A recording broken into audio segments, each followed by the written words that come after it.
पुरी आज भारावरी वसावारीचा घेतला पावला निया वाळवंटी तुझी सावली गळा भेट घेण्या भीमेची निघाली तुझ्या राम घोषात इंद्रायणी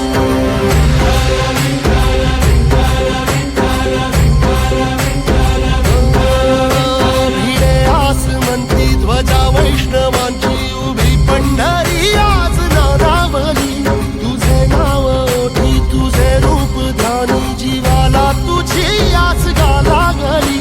जरी बाप साऱ्या जगाचा परी तू आमालेकरांची विठू माऊली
दर्शन